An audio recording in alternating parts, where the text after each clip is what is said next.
प्रभु तेरी वाणी जीवन की रोटी, नैनों की ज्योति अंधेरा मिटाती।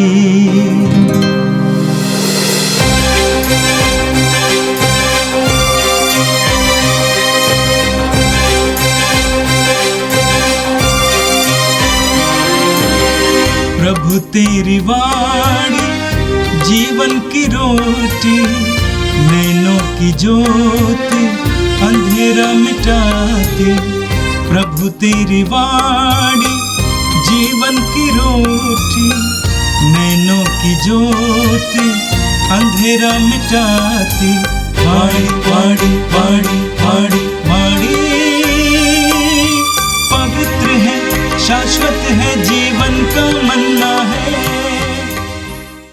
25 सितंबर बृहस्पतिवार। पहला पाठ नबी हग्गाई का ग्रंथ, अध्याय 1, पद संख्या 1 से 8। राजा दारा के शासन काल के दूसरे वर्ष के 6 महीने के प्रथम दिन नबी हग्गाई के माध्यम से शालतिएल के पुत्र यूदा के राज्यपाल जेरुब्बाबेल और योसदक के पुत्र प्रधान याजक योशुआ को प्रभु की यह वाणी प्राप्त हुई। यह विश्वमंडल के प्रभु की वाणी है। यह राष्ट्र कहता है, अभी प्रभु के मंदिर के पुनर्निर्माण का समय नहीं आया है। किंतु नबी हग्गाई के माध्यम से प्रभु की यह वाणी सुनाई पड़ी, जब यह मंदिर टूटा फूटा पड़ा है, तो क्या यह समय तुम लोगों के लिए अच्छी तरह आच्छादित घरों में रहने का है? इसलिए विश्वमंडल का प्रभु यह कहता है, तुम अपनी स्थिति पर विचार करो।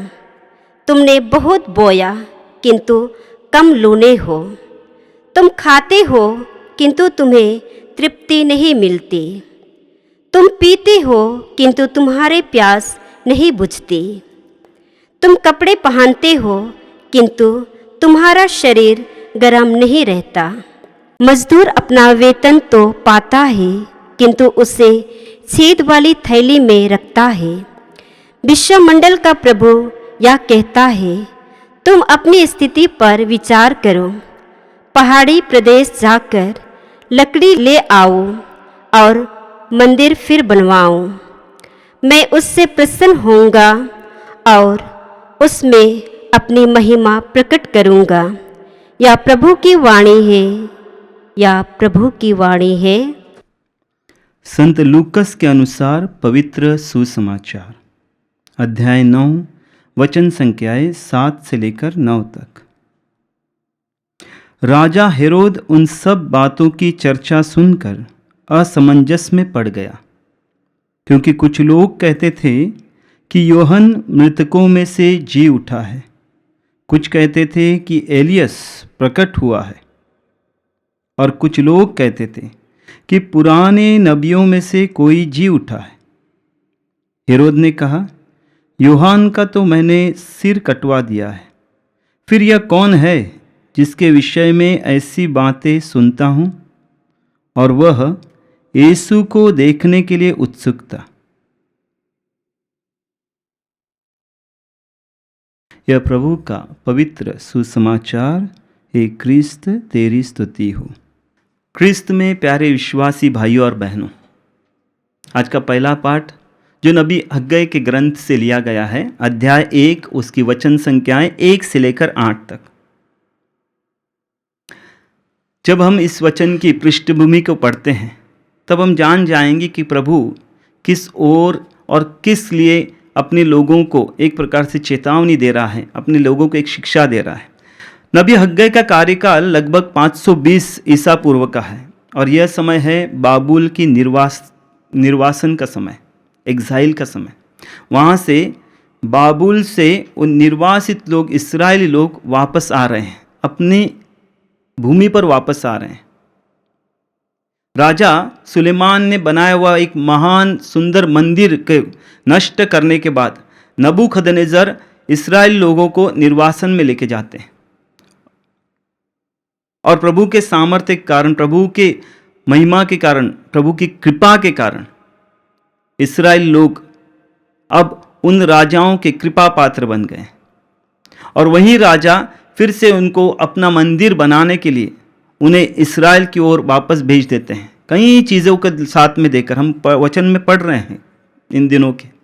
और विशेषकर जब राजा सुलेमान जब मंदिर बनाया था 586 में, उस मंदिर को तोड़ा गया ईसा पूर्व 586 में, तब अब इस्राएल लोग निर्वासन से वापस लौट रहे हैं, तो प्रभु उन्हें मंदिर के पुनर्स्थापना के बारे में कह रहा है।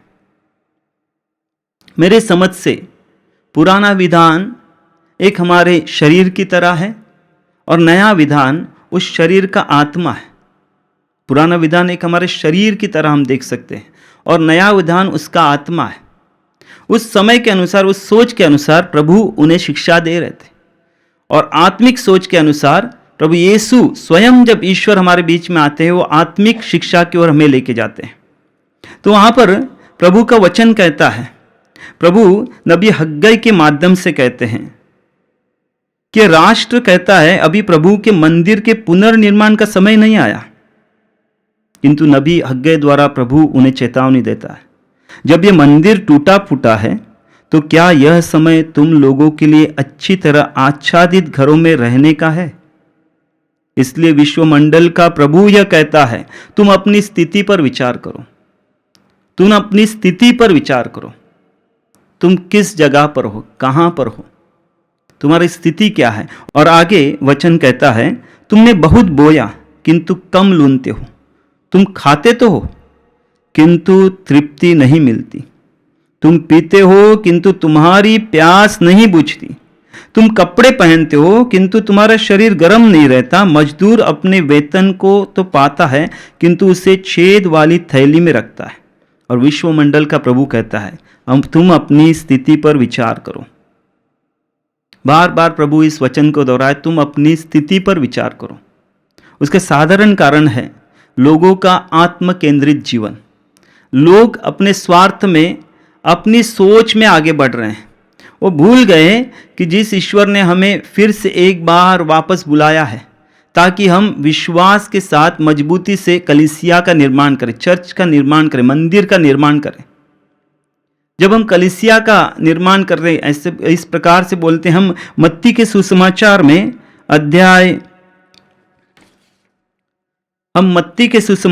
अध्याय 16 वचन संख्या 18 में देखते हैं, जहां पर प्रभु का वचन कहता है, तुम पेतरुस हो और इस पर मैं अपनी कलीसिया, पेतरुस अर्थात पत्थर हो, और इस पर मैं अपनी कलीसिया को खड़ा करूंगा। ग्रीक भाषा में कलीसिया, एक्लेसिया का शब्द है, साधारण अर्थ है टू कॉल आउट। विश्वासियों का ऐसा समुदाय जिसको अलग किया गया है, विश्वासियों का समुदाय। कलीसिया मतलब एक विश्वासी जहां पर इकट्ठे होते हैं, एकत्रित होते हैं। वहां पत्थर रूपी मंदिर को नहीं देखा जाता है, बल्कि कुरिन्थियों के नाम लिखे पहले पत्र में हम प्रभु के वचन में पढ़ते हैं, जहां पर लिखा गया है, क्या तुम यह नहीं जानते हो कि तुम ईश्वर का मंदिर हो? और उस मंदिर के बारे में प्रभु उन लोगों से विश्वास का मंदिर रूपी बारे में कह रहे हैं कि इसको पुनर्निर्माण करने की जरूरत है। और आखिर प्रभु कहते हैं कि मैं तब भी प्रसन्न होऊंगा जब तुम इस मंदिर को बनाओगे। क्रिस्त में प्यारे विश्वासी भाइयों और बहनों, हम संत फ्रांसिस असीसी के जीवन में देखते हैं, जहां पर प्रभु उन्हें कलीसिया को विश्वास में मजबूती देने को कहता है, कलीसिया को बनाने के लिए कहता है। और जब वो बात सुनते कि चर्च को मुझे बनाना है, वो भी पत्थर रूपी चर्च को बनाने के लिए अपने एड़ी चोटी का जोर लगाते हैं। लेकिन वहां पर प्रभु उन्हें एक विश्वास रूपी कलीसिया के बारे में कहते हैं। तब उन्हें पता चलता है कि प्रभु किस कलीसिया के बारे में कह रहे हैं। आज हमारा जीवन कितना टूटा पड़ा है, इसलिए प्रभु कहते हैं अपनी स्थिति पर विचार करो। कितना टूटापन है हमारे घर में। बाहर से भले ही बड़ा महल होगा, बाहर से भले ही सब कुछ है ऐसा लगता होगा, लेकिन कितना टूटापन हमारे जीवन में आया है। पति पत्नी के बीच में, हमारे बच्चों के बीच में, हमारे आस पड़ोसियों के बीच में कितना गहरा ऐसा टूटापन के कारण पूरी तरह से हम खो जाते हैं। हमारे अंदर संतुष्टि नहीं है, हमारे अंदर शांति नहीं है, एक बेचैनी हर समय दिखाई देती है। इसलिए प्रभु का वचन हमें आज सिखाता है कि एक ऐसे कलीसिया के निर्माण करें जो आध्यात्मिकता पर बना होगा। आध्यात्मिक कलीसिया का निर्माण करें। और प्रभु हमें आगे कहते हैं कि इसलिए तुम्हें प्राथमिकता देने की जरूरत है। किस बात को प्राथमिकता? तुम्हारे विश्वास की नींव को प्राथमिकता देने की जरूरत है। ईश्वर को प्राथमिकता देने की जरूरत है। हर एक विश्वासी को अपने जीवन में जब वो फिर से एक बार लौट आता है तो उसको ईश्वर को प्राथमिकता देने की जरूरत है। ईश्वर क्यों राजा दाऊद से प्रसन्न था? क्या उसने मंदिर बनाया था? नहीं बनाया था। लेकिन वो जब अपने महल में रहता है और देखता है कि मेरे ईश्वर के लिए मैं मंदिर नहीं बना सकता, वो दुखी होता है। वो सोचने लगता है कि मैं इतने बड़े घर में रहता हूं लेकिन मेरे ईश्वर के लिए मंदिर नहीं है। उस सोच पर ही प्रभु प्रसन्न होता है। भले ही उसके द्वारा मंदिर न बनाया गया हो, सुलेमान के द्वारा बनाया हो, लेकिन फिर भी राजा दाऊद की उस सोच में प्रभु आनंद लेता है, प्रसन्नता लेता है। हर एक विश्वासी में प्रभु वो सोच से आते हैं। हमारी प्राथमिकता कहाँ है? हमारी सोच कहाँ है? किन बातों पर है? हमारा ध्यान किन बातों पर है? हम कितने अपनी जिंदगी में व्यस्त होकर अपनी प्राथमिकता को छोड़ देते हैं, अपने ईश्वर के उस विश्वास रूपी सामर्थ्य को छोड़ देते हैं। आइए हम विचार करें। इस पाठ द्वारा प्रभु जो हमें एक गहन आध्यात्मिक अर्थ दे रहा है कि मैं कहाँ पर हूँ, मेरा परिवार कहाँ पर है, क्यों हमारे परिवार में टूटापन है, क्यों हमारे परिवार में अशांति है, क्यों हमारा जीवन बिखरा पड़ा है, हमारे सब कुछ पास होकर भी, हमारे पास सब कुछ होकर भी क्यों हम पूरी तरह से अपने जीवन में टूटेपन का एहसास करते हैं। क्या मैं प्रभु के करीब हूँ? क्या मेरा विश्वास प्रभु में अड़िग है? जब हम आज के सुसमाचार में प्रवेश करते हैं जो संत लूकस रचित है, अध्याय 9, उसकी वचन संख्याएं 7 से लेकर 9 तक। पाठ छोटा सा ही है, लेकिन उस छोटे से पाठ के द्वारा प्रभु एक आत्मिक गहराई की ओर हमें लेके जाते हैं, जहां पर एक वचन के द्वारा हम जान सकते हैं कि प्रभु किस प्रकार से हमें उस आत्मिक गहराई की शिक्षा देते हैं। वचन में हम पढ़ते हैं, राजा हेरोद उन सब बातों की चर्चा सुनकर असमंजस में पड़ गया। और इसका कारण था क्योंकि कुछ लोग कहते थे कि यूहन्ना मृतकों में से जी उठा है। ऐसे कई बातें आगे हम पढ़ते हैं वचन में, और वहां पर जब हम वचन में पढ़ते हैं असमंजस की बात पढ़ते हैं। एक असमंजस मतलब अंधकार की अधीनता है। असमंजस का साधारण अर्थ हम ले सकते हैं कि अंधकार की अधीनता, जहां पर एक व्यक्ति बेचैन है, अशांत है, एक अपराध बोध, एक ग्लानि है, उसमें पछतावा है। और वो पछतावा कहाँ से आता है? राजा हेरोद में। वहाँ से शुरुआत से आता है जहाँ पर वो यूहन्ना बपतिस्मा का वो धर्मी व्यक्ति था, वो जानता था, और धर्मी व्यक्ति को मरवा डालता है अपने बड़प्पन के कारण, अपनी कुर्सी के कारण, अपने एक प्रकार से सामर्थ्यशाली शक्तिशाली राजा दिखावा करने के कारण वो एक धर्मी को मरवा डालता है। और जब वो प्रभु यीशु के बारे में सुनता है, उनकी चर्चा सुनता है, वह असमंजस में पड़ जाता है। वचन को सुनते ही शैतानी शक्ति का एक सोच रहने वाला व्यक्ति असमंजस में पड़ने लगता है। अशांति, बेचैनी उसके दिल में घर करने लगती है। हम वचन में पढ़ते हैं, और इसी प्रकार वचन में हेरोद कहता है कि मैंने तो यूहन्ना का सिर कटवाया था, तो फिर ये कौन है? अशांत हो जाता है, एक मानसिक स्थिति से ग्रसित हो जाता है। ऐसी मानसिक स्थिति जहां पर वो बेचैनी की स्थिति में जाता है, हर एक में शंका करने लगता है, हर एक व्यक्ति की ओर शंकित मन से देखने लगता है। यह जो वचन है वह हमें हेरोद की भीतरी स्थिति और उसके असमंजस और भय का परिचय देता है। एक राजा जो ऊपरी रीति से शक्तिशाली दिख रहा है, लेकिन भीतर से भय और अपराध बोध में डूबा हुआ है। हेरोद ने यूहन्ना बपतिस्मा का जो संहार किया था, उसको मरवा डाला था, और उसके कारण जो अपराध बोध की ग्लानि उसमें थी वो यहाँ पर दिखाई देती है। हम पुराने विधान में उत्पत्ति ग्रंथ में देखते हैं हाबेल और काइन को। काइन जब प्रभु की वो पास अपना चढ़ावा लेके जाता है और उसका अस्वीकार हुआ जाता है, तब काइन को प्रभु एक वचन सुनाता है। प्रभु एक शब्द कहता है और वचन है, काइन को कहता है यदि तुम भलाई करोगे तो तुम्हें भलाई मिलेगी, लेकिन यदि तुम पाप करोगे तो पाप तुम्हारे द्वार पर एक हिस्र पशु की तरह तुम्हें फाड़ने के लिए खड़ा रहेगा। एक हिस्र पशु की तरह पाप तुम्हारे लिए फाड़ने के लिए खड़ा रहेगा। और हेरोद इसी पाप के कारण अशांत और बेचैन है। कई बार हमारे जीवन में जब हम पाप को सही ढंग से पछतावे के रूप में प्रभु के सामने नहीं लाते हैं, पाप हमें बेचैन करने लगता है, हमारे अंदर से खाने लगता है, हमें अशांत कर देता है। हेरोद केवल एक ऐतिहासिक चरित्र नहीं है प्यारे विश्वासियों। अगर हम हेरोद को देखेंगे तो केवल एक ऐतिहासिक चरित्र नहीं है, बल्कि एक मनोवृत्ति है, एक मानसिक स्थिति है। हम में से हर एक व्यक्ति में एक हेरोद छुपा हुआ है, एक मनोवृत्ति, सत्ता की भूख, आत्मिक अंधापन और सत्य के प्रति कठोरता। हम मत्ती रचित सुसमाचार अध्याय 2 में पढ़ते हैं एक और हेरोद के बारे में, हेरोद महान के बारे में, जिसने बालक यीशु के डर से निर्दोष बच्चों का कत्ल किया था, निर्दोष बच्चों को मरवा डाला था। केवल यह राजनीतिक कदम नहीं है, बल्कि यह है आत्मिक हत्याकांड, जहां पर पूरी तरह से अपने आत्मा को शैतान के हाथों में देने का एक कार्य। जब हम इस वचन पर ध्यान देते हैं, उसका मनन करते हैं, हम सिर्फ सांसारिक जीवन जीने वाले लोगों के प्रति हेरोद को नहीं देखते हैं। इस हेरोद की मनोवृत्ति उनमें ही नहीं देखते हैं जो सत्ता का लालच रखते हैं, जो अपनी कुर्सी के लिए किसी को भी नीचे गिरा सकते हैं, किसी भी हद तक जा सकते हैं। हम धार्मिक स्थान में भी यही देखते हैं। हम धार्मिक नेताओं को भी इसी प्रकार से चलते हुए देखते हैं।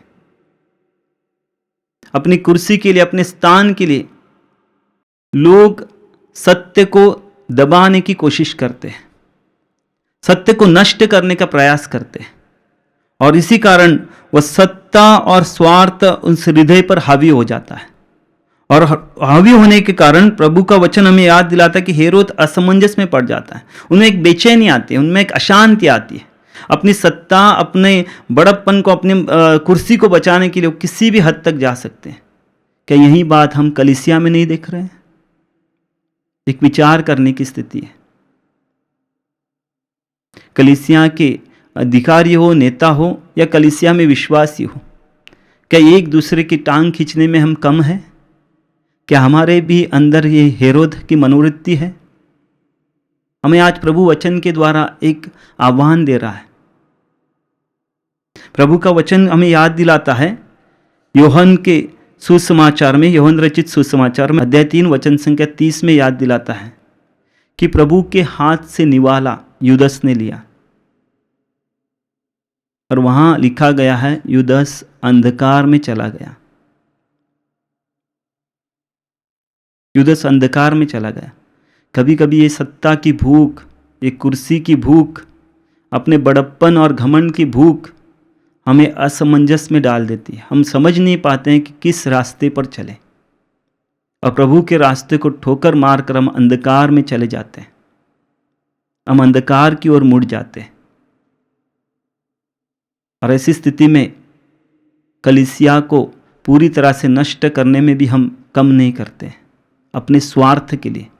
जिस प्रकार हेरोद ने अपने स्वार्थ के लिए नबी यूहन्ना को मरवा डाला था, क्या आज कलीसिया में ऐसी स्थिति नहीं है जहां पर एक नबी को भी मरवा डालने के लिए हम कम नहीं आंकते हैं, हम पीछे नहीं हटते हैं? तो जिस प्रकार से मैं बार बार दोहराने की कोशिश कर रहा था कि ये असमंजस की स्थिति सिर्फ उस हेरोद में नहीं है, या सांसारिक लोगों में मात्र सीमित नहीं है।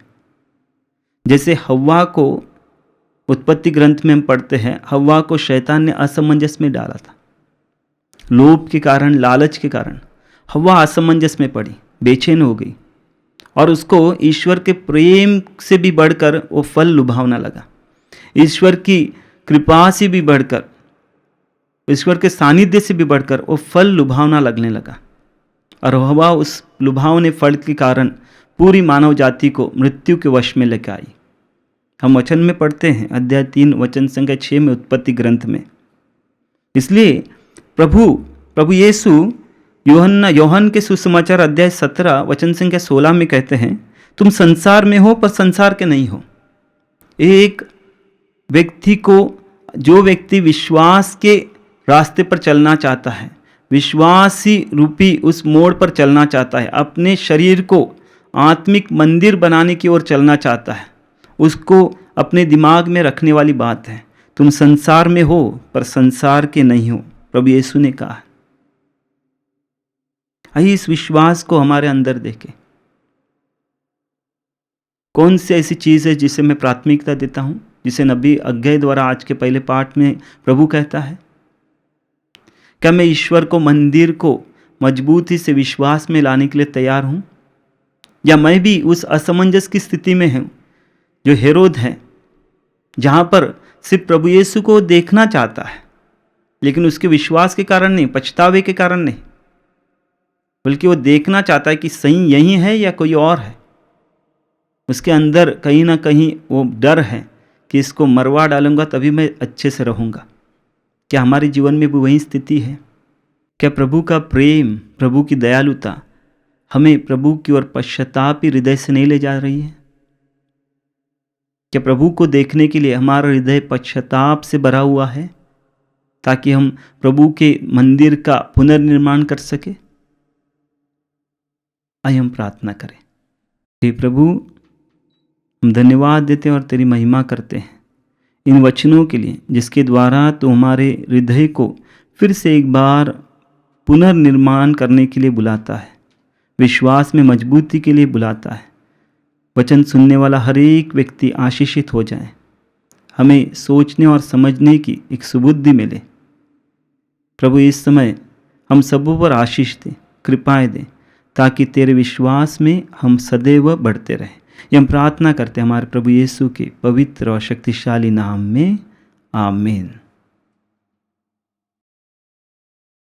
प्रभु तेरी वाणी जीवन की रोटी, नैनों की ज्योति अंधेरा मिटाती, वाणी वाणी वाणी वाणी वाणी पवित्र है, शाश्वत